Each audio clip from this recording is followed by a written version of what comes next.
Oke, balik lagi bareng gua Bang Gulam di podcast Jogja Dap. Ya, piye kabare cah? Semoga semuanya sehat-sehat saja, ya kan? Kembali lagi di podcast Jogja Dap di mana gua sebagai perantauan di Jogja akan membahas semua hal tentang Jogja dari perspektif gua dari perspektif seorang perantauan, khususnya perantauan dari Jakarta. Nah, di episode ketiga kali ini, gua mau ngebahas masalah angkringan. Kenapa angkringan pengen gue bahas ya? Karena angkringan tuh kayak tempat nongkrong yang spesial. Di situ lu punya banyak hal yang menarik yang bisa lu bahas gitu. Nah, mungkin di episode kali ini karena gua sendirian gitu ya, ya gua menemukan hal-hal sesuatu referensi dari angkringan itu ya sesuai dengan apa yang gua temukan di lapangan gitu kan, yang gua lihat, yang gua amati gitu. Ada beberapa poin sebetulnya yang pengen gua bahas di episode kali ini. Jadi topik utamanya sebetulnya kali ini adalah angkringan sumber pengetahuan. Ya, jadi itu judulnya ya, angkringan sumber pengetahuan. Gue mulai dari ini dulu deh. Beberapa poin yang poin pertama, gue masuk poin pertama yaitu di angkringan. Iya, kita perkenalan dulu ya. Mungkin buat lo juga yang belum tahu angkringan itu kayak gimana, gitu ya. Buat lo yang belum pernah ke Jogja, gitu. Angkringan itu adalah ya warung kopi di gerobak dengan posisinya di tengah tuh banyak banget makanan, jenis makanan lu bisa ambil semau lu gitu ya. Ala carte gitu ya kalau istilah di cafe itu. Lu bisa ngambil semau lu bisa mesen minuman apapun di angkringan. Nah, lu bisa googling lah angkringan Jogja, banyak kok gitu ya. Nah, sebetulnya ini jadi poin pertama yang pengen gue bahas adalah jenis-jenis angkringan. Jadi angkringan itu mungkin buat lo yang cuman wisatawan ke Jogja, lo taunya angkringan tuh cuman ada di kayak yang lo lihat di Malioboro kayak gitu-gitu ya. Sebetulnya angkringan tuh kayak punya banyak jenis-jenisnya gitu. Di Malioboro atau yang mungkin lo bisa sering lihat di sekitaran stasiun Tugu ya, angkringan-angkringan di stasiun Tugu itu adalah versi angkringan kalau istilah di HP itu middle up ya. Kalau jadi kayak kelas menengah gitu angkringannya. Ya harganya masih murah, masih sama dengan angkringan-angkringan lain, cuman kayak kelasnya tuh udah di tengah gitu. Dia kelasnya udah di tengah dan ya nggak menu yang disajikan di angkringan-angkringan sekitaran stasiun Tugu itu memang lebih varian, lebih banyak banget menu yang disajikan. Pilihan satenya juga banyak banget, pilihan nasinya banyak banget. Ya, itulah angkringan untuk wisatawan gitu ya, dengan pilihan banyak sekali.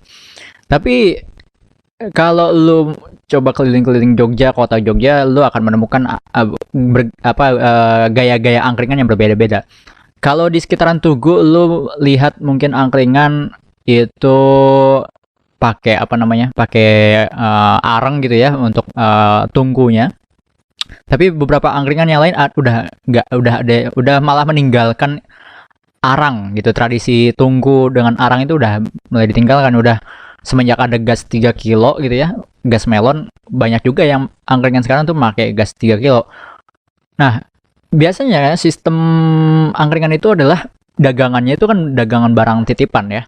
Tapi ada beberapa angkringan memang yang mereka memproduksi sendiri dari mulai nasinya sampai ke gorengannya gitu. Nah, karena gua tinggal di daerah Baciro dekat Mandala Krida, Stadion Mandala Krida, lu di situ akan menemukan keangkringan-angkringan yang memang mereka menggunakan kompor. Lu di Mandala Krida lu nggak bisa nge-request gorengan dibakar, sate dibakar, nggak bisa lu, karena di sana udah pakai kompor. Udah sulit lo menemukan tungku bakaran gitu. Jadi ya di sana kayak cepat saji ya. lebih cepat daripada angkringan yang menggunakan tungku gitu. Nah, tapi memang eh kedua angkringan ini memiliki karakteristik yang berbeda dari segi rasa makanan. Kalau gua lihat ya, kalau angkringan yang udah pakai kompor gas biasanya nggak jauh beda. Kalau dari segi rasa nggak jauh beda kayak warkop-warkop biasa gitu, atau bahkan kayak warung burjo gitu atau warmindo, itu nggak jauh beda. Cuman kalau angkringan yang dia masih pakai tungku bara api di situ, biasanya kayak gue ngelihatnya kayak lebih khas aja. Ini kayak lebih khas Jogja, dan rasa makanannya pun masih kayak rasa khas Jogja. Tapi beda dengan angkringan yang udah kayak pakai kompor gas itu, kayak udah bukan apa ya, dari segi rasa, cita rasa makanan dan juga pilihan makanan kayak udah bukan angkringan Jogja yang mungkin kita kenal, tapi memang ya warkop biasa gitu akhirnya. Jadi jatuhnya jadinya warkop gitu. Nah, ada lagi sebetulnya satu jenis angkringan yang itu tipenya high end. Waduh, tipenya udah mahal. Ini angkringan mahal. Ada beberapa kafe-kafe di Jogja yang sebetulnya angkringan gitu ya. Cuman dia bikin lebih mewah aja. Kita makanannya memang kayak lebih terjaga gitu ya kebersihannya, tapi juga nggak jamin sebetulnya. Ada beberapa kafe-kafe yang memang harganya, kalau mungkin lu di Malioboro atau di angkringan-angkringan lain, nasi kucing itu sekitar harganya 1.500, masih ada nggak sih? 1.500 atau 2.000 rupiah per bungkusnya nasi kucing. Nah, kalau yang di level high end ini, lo akan menemukan nasi kucing harganya 3.000 atau 3.500. Paling mahal 3.500 lah ya.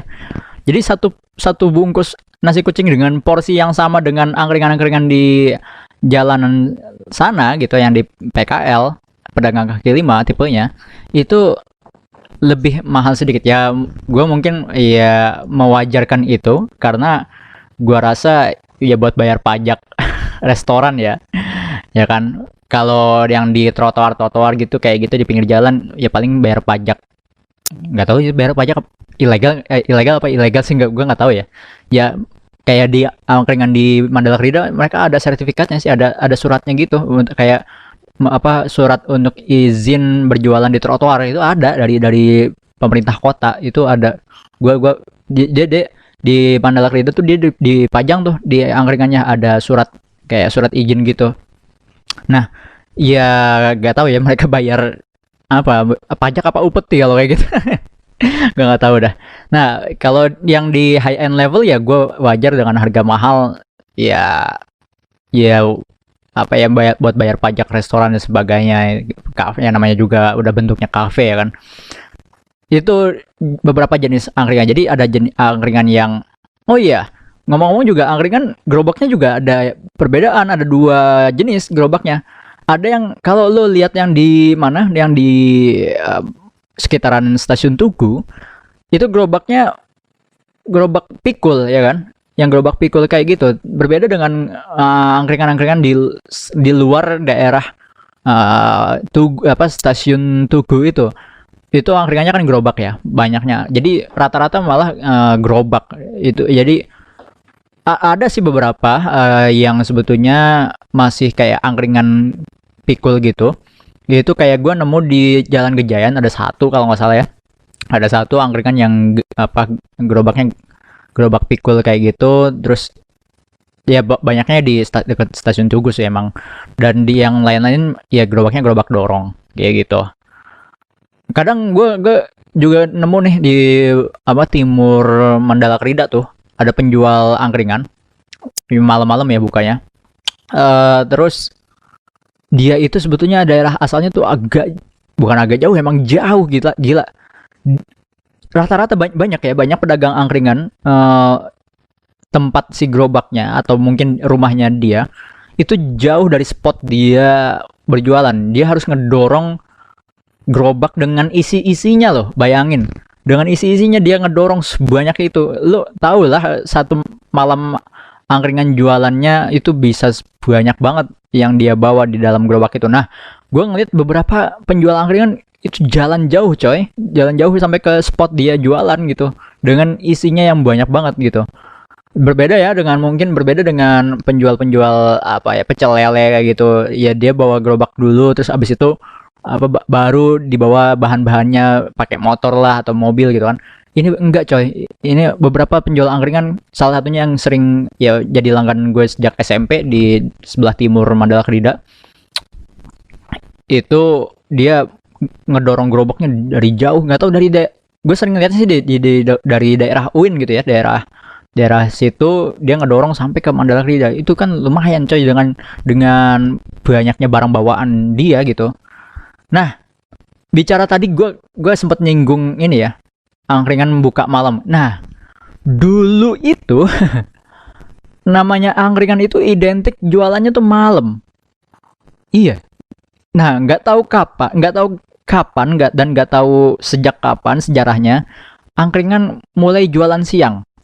Gue juga kayaknya dulu waktu zaman gue SD sering hampir setiap tahun ke Jogja tuh kayak nggak pernah gitu nemuin angkringan siang-siang gitu. Pasti yang namanya angkringan itu udah malam deh gitu kan. Nah sekarang nggak tahu makanya sejak kapan angkringan kok buka siang, itu sejak kapan. Yang jelas sih gue SMP ada angkringan buka siang itu kayak ngerasa aneh aja gitu waktu SMP gue di Jogja. Karena setahu gue dulu waktu zaman gue SD gitu ya, angkringan itu pasti malam gitu kan. Kayak udah identik dan ciri khasnya itu loh, angkringan tuh pasti malam gitu. Nah, jadi salah satu ciri khas angkringan ya itu jualannya malam. Biasanya mulai jam 5 sore tuh. Jam 5 sore itu baru pada jalan mereka ke spot buat jualannya. Terus apa ya? Dari jam 5 mulai buka gitu, terus biasanya sampai subuh coy. Sehabisnya. Dan sehabisnya itu kalau misalkan jam-jam 1 malam tuh makanan tuh udah habis biasanya. Makanan tuh udah habis, yang tersisa sampai cuman airnya doang. Jadi rata-rata penjual angkringan itu buka sampai benar-benar habis bis. Sampai si airnya juga habis gitu, sampai minuman terakhir gitu. Kalau misalkan jam 3 malam cuman ada teh doang, iya dia tetap jualan gitu sampai tehnya doang gitu. Dia nggak bener-bener ngabisin. Dia kayak nggak ada jadwal, udah terjadwal. Oke, jam segini gua tutup, habis nggak habis kayak gitu. Enggak. Dia bener-bener sampai habis bis gitu jualannya. Bahkan sampai jam 3 sampai subuh gitu ada yang jualan seperti itu. Nah, makanya angkringan kan ya itu kenapa dia jualannya malam, identiknya jualan malam, karena kan angkringan warung remang-remang ya. Nah, ini juga yang menjadi ciri khas angkringan nih. Angkringan tuh warung remang-remang, tapi sekarang ini udah banyak yang pakai lampu coy. Jadi kayak udah kehilangan ciri khas si angkringan itu dengan warung remang-remangnya itu, dengan lampu minyak gitu kan. Ya kayak ketika angkringan udah pakai listrik terus pakai kompor gas, gue ngerasa kayak itu bukan angkringan lagi ya, gak sih? Sebagai orang Jakarta yang ngelihatnya gitu ya, itu kayak bukan angkringan lagi, bukan sih gitu ya. Angkringan tuh menurut gue kayak udah pakemnya gitu ya. Dia jualan malam satu, terus lampunya remang-remang pakai lampu minyak. Terus yang ketiga ya pakai tungku gitu, pakai tungku arang gitu kan. Bukan pakai kompor gas gitu. Itu yang gue lihat. Nah, jadi identiknya dengan jualan malam ya. Nah, bicara tentang minuman, sebentar gue minum dulu. Nah, mungkin lu banyak yang tahu ciri khas angkringan itu jualan minumannya apa? Kopi klotok, ya kan? Terus terang deh, gue dari zaman kecil sampai hari ini, gue belum pernah nyobain yang namanya kopi klotok. Bukan apa-apa, gue nggak berani gitu. Lu bayangin aja ada arang arang masih panas gitu, lu masukin ke dalam kopi gitu kan. Gila aja gitu, maksudnya seberani itu orang uji nyali. Gue terus terang kayak masih belum berani aja. Kata orang-orang sih enak gitu ya kan. Tapi ya nggak tahu lah, kapan-kapan nanti gue cobain lah. Ya mungkin lu mengenal angkringan dengan kopi kelotok. Tapi tahu nggak, kopi kelotok itu mungkin lo hanya bisa menemukan di apa ya, daerah-daerah seputaran Malioboro ya. Kalau di angkringan-angkringan luar daerah Malioboro itu lu akan jarang menemukan kopi kelotok. Bahkan orang yang mesen kopi kelotok aja kayak nggak pernah ada gitu. Gue punya langganan angkringan gitu ya di Baciro.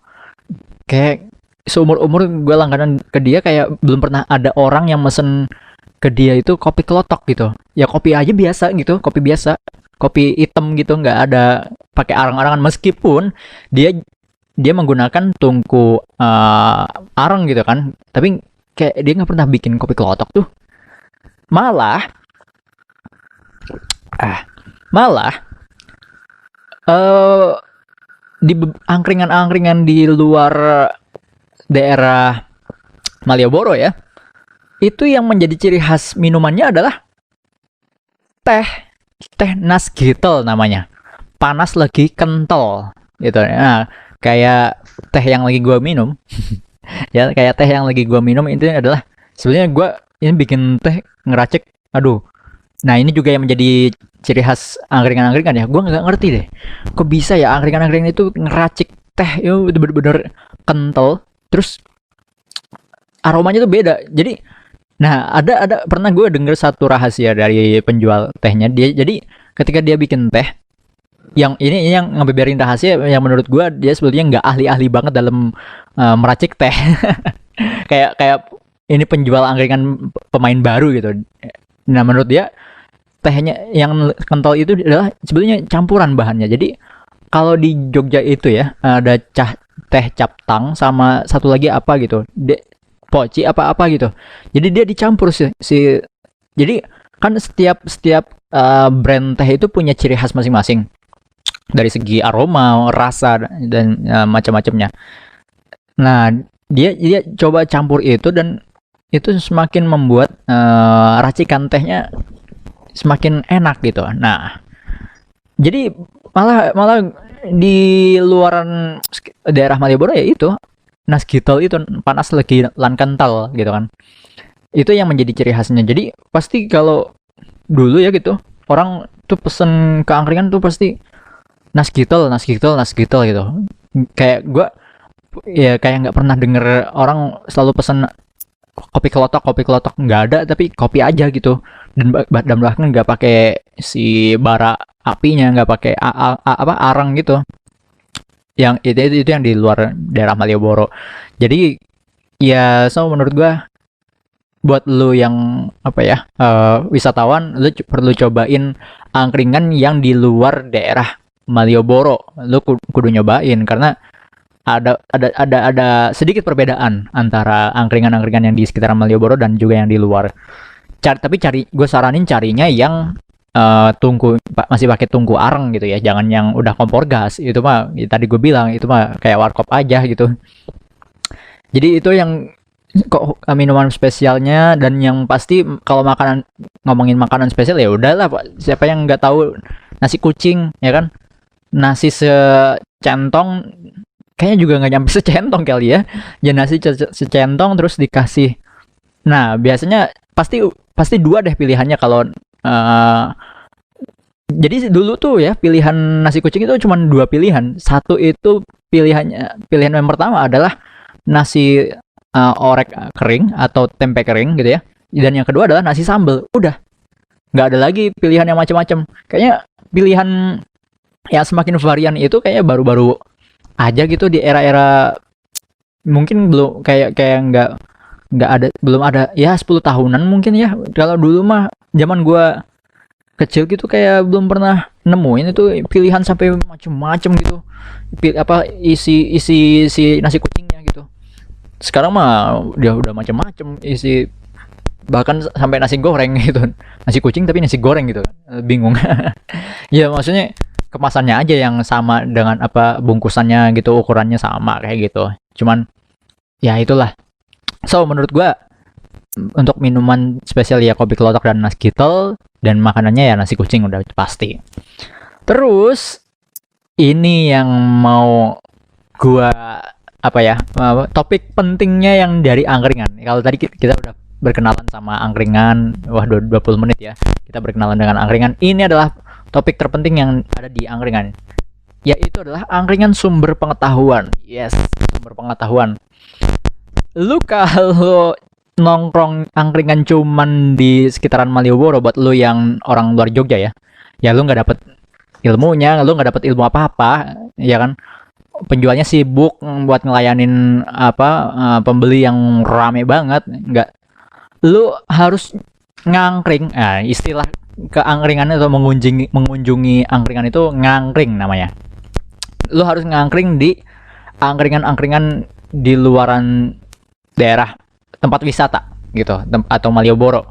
Lu harus kunjungin angkringan-angkringan itu, karena ya gue kayak udah hampir nyobain setiap angkringan gitu ya.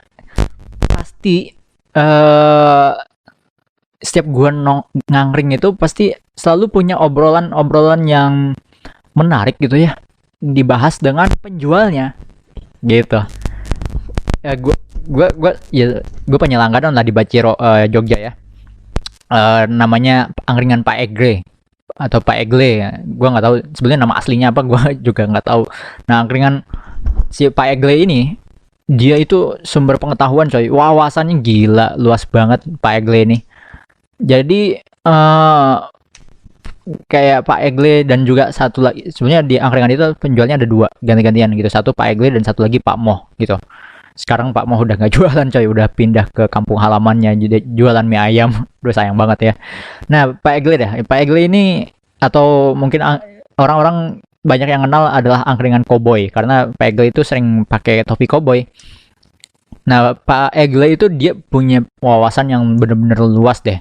Lu mau nanya apa aja, dia bisa ngeladenin gitu, ngeladenin pertanyaannya gitu.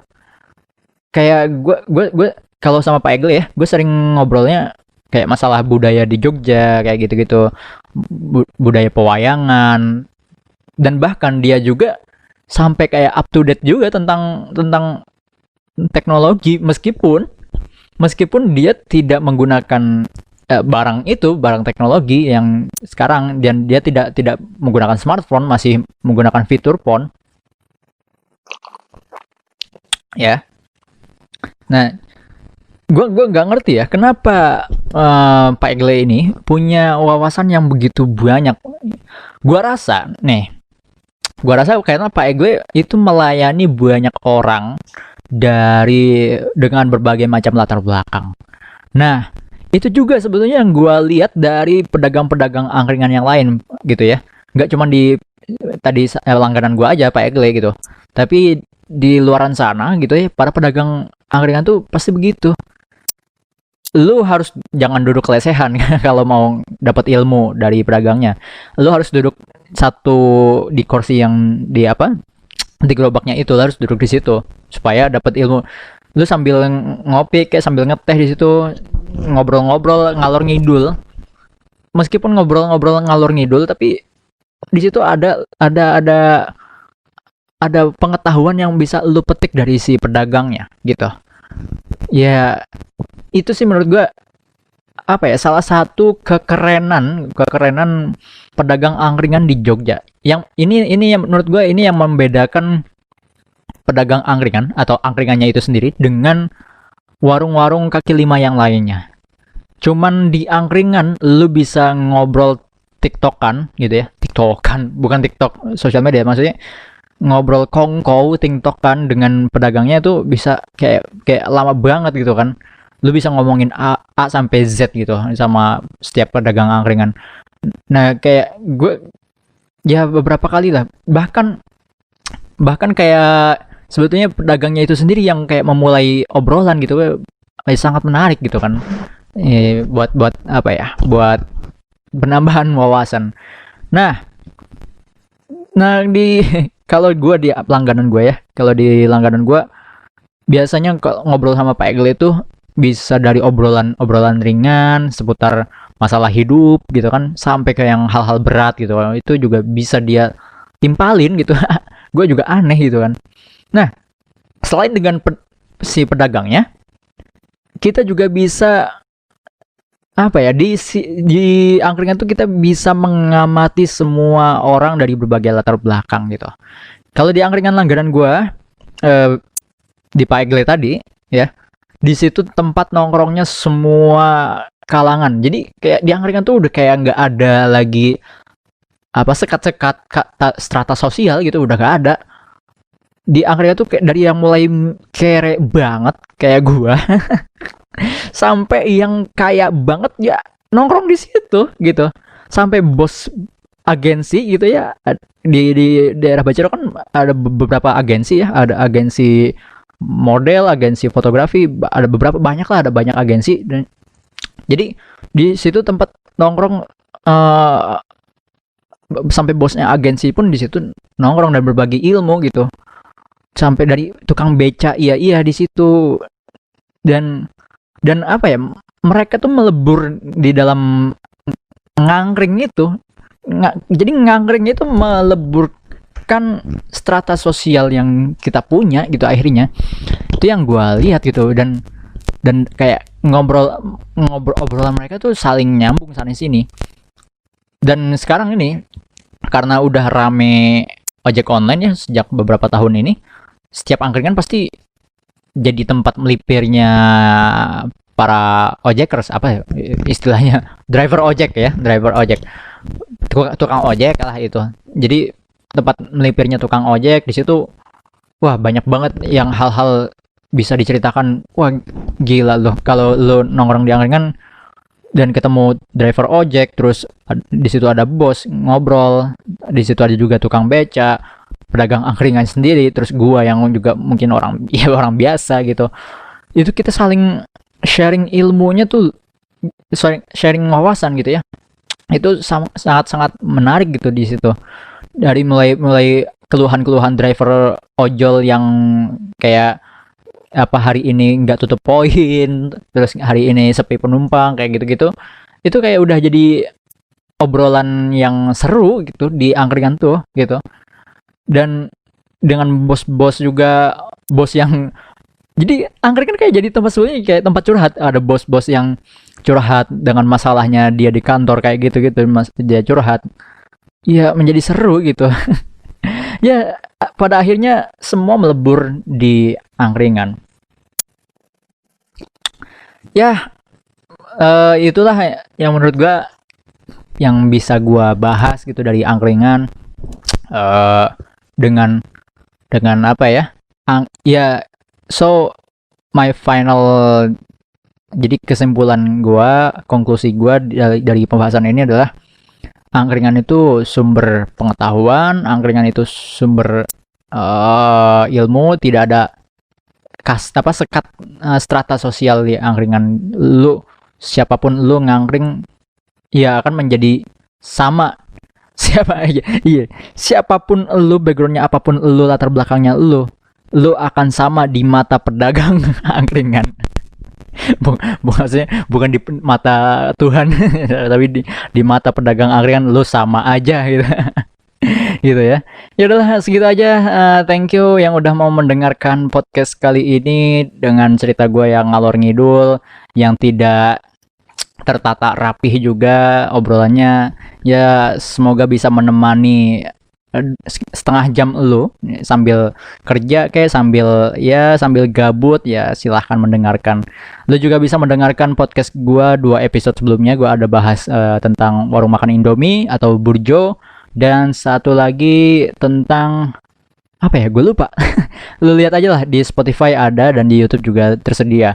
Ya sudah, thank you, dan sampai ketemu di podcast berikutnya. Lu juga boleh mampir ke Instagram gua dan juga ke YouTube channel gua di Bang Gulam. Di situ gua banyak bahas sebetulnya musik-musik keras, musik-musik metal gitu ya, pembahasan gua. Dan di podcast gua khusus untuk membahas tentang Jogja. Oke, dan sampai ketemu minggu depan, atau ya sampai ketemu sesempatnya gue bikin podcast. Bye.